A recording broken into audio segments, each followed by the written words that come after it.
বেগম রোকেয়া বিশ্ববিদ্যালয়ের প্রথমবারের মতো কেন্দ্রীয় ছাত্র সংসদ নির্বাচনে মনোনয়ন ফরম বিতরণ শুরু হয়েছে আর চলবে 1 ডিসেম্বর পর্যন্ত।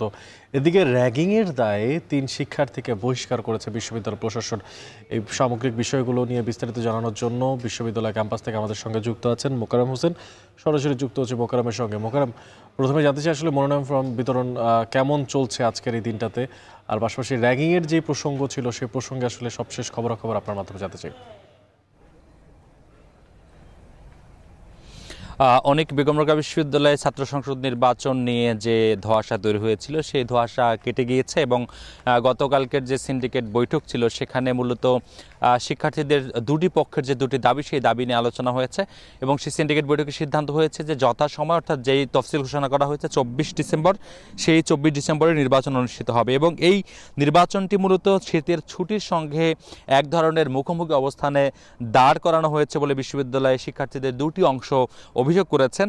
একটি অংশের দাবি ছিল ডিসেম্বরেই নির্ধারিত সময়ে শীতকালীন ছুটি নিয়ে তারা ব্র্যাকসু নির্বাচন করতে চান জানুয়ারিতে, এবং আরেকটি পক্ষের দাবি হলো ব্র্যাকসু নির্বাচন ডিসেম্বরের প্রথম অথবা দ্বিতীয় সপ্তাহে করে তারপরে তারা নির্ধারিত সময়ে শীতের ছুটিতে যেতে চান। এই দুটি ধারায় যখন বিভক্তি, তখন গতকালকের সিন্ডিকেটের পরে অনেকখানি স্পষ্ট হয়েছে যে 24 তারিখে নির্বাচন হচ্ছে এবং নির্বাচনের জন্য দুটি কমিশন গঠন করা হয়েছিল। প্রথম কমিশনের প্রধান তিনি দায়িত্ব ছেড়ে দিয়েছিলেন, অর্থাৎ দায়িত্ব তিনি নেননি। এরপরে দ্বিতীয় কমিশন গঠনের পরে তারা তফসিল দিয়েছে। সেই তফসিল অনুযায়ী আজকে মনোনয়নপত্র সংগ্রহের তারিখ শুরু এবং এটি চলবে 1 ডিসেম্বর পর্যন্ত। 2 তারিখ থেকে মনোনয়নপত্র জমাদান শুরু হবে। ডোপ টেস্টের মাধ্যমে ডোপ টেস্টের রিপোর্ট সহ মনোনয়ন ফর্ম জমা দিতে হবে প্রার্থীদেরকে, এমন একটি ঘোষণা ছিল। আজকে ক্যাম্পাসে এক ধরনের নিরুত্তাপ পরিস্থিতি আমরা দেখছি। এখনও পর্যন্ত উপাচার্যের রুমের যে মনোনয়ন ফর্ম বিক্রির কার্যক্রম সেটি শুরু হয়নি।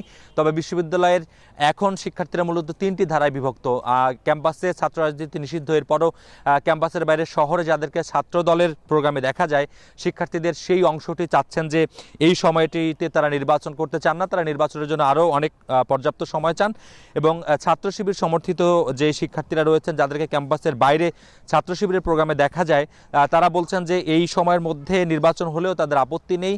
তাদের সেই দাবির সাথে আরও একটি পক্ষ আসলে গতকালকের বৈঠকের পরে সম্মতি জানাতে দেখা গেছে, সেটি হলো এই বৈষম্য বিরোধী ছাত্র আন্দোলনে যারা সমন্বয়কের দায়িত্ব পালন করছিলেন, তারাও মূলত চাচ্ছেন যে আসলে এই সময়ের মধ্যে নির্বাচনটি হয়ে যায় এবং নির্বাচনের পরেই শীতকালের ছুটি শুরু হোক। বিশ্ববিদ্যালয় কর্তৃপক্ষ সিদ্ধান্ত নিয়েছে যে 24 ডিসেম্বর ভোট করে 25 ডিসেম্বর থেকে শীতের ছুটি শুরু হবে এবং সেটি চলবে 10 জানুয়ারি পর্যন্ত। এমন প্রেক্ষিতে আজকে মনোনয়ন ফর্ম বিক্রি শুরু হচ্ছে। তো দেখার অপেক্ষা যে আজকে আসলে কোন কোন প্যানেল, আসলে যেই 3টি প্যানেলের ধারণা করা হচ্ছে যে ছাত্রদল সমর্থিত একটি প্যানেল হবে, ছাত্র শিবির সমর্থিত একটি প্যানেল হবে এবং বিশ্ববিদ্যালয়ের সাধারণ শিক্ষার্থীদের প্যানেল যদি না হয় তবে সমন্বয়কদের একটি প্যানেল হবে বলে এমন আভাস রয়েছে। তবে আজকের মনোনয়ন ফর্ম বিক্রি শুরু হয়েছে, এখনও পর্যন্ত কেউ সব ফর্ম সংগ্রহ করেনি। দেখার অপেক্ষা যে আসলে কোন কোন প্যানেল মনোনয়ন ফর্ম সংগ্রহ করে। এই ছিল অনেক বেগম রোকেয়া বিশ্ববিদ্যালয় থেকে ছাত্র সংসদ নির্বাচনের সবশেষ খবর। রংপুরের বেগম রোকেয়া বিশ্ববিদ্যালয়ের ছাত্র সংসদ নির্বাচনের ফর্ম বিতরণ শুরু হয়েছে আজ থেকে। সে বিষয়ে সবশেষ খোঁজখবর রাখছিলাম আমাদের সঙ্গে যুক্ত থাকা সহকর্মী মোকাররম হোসেনের সঙ্গে।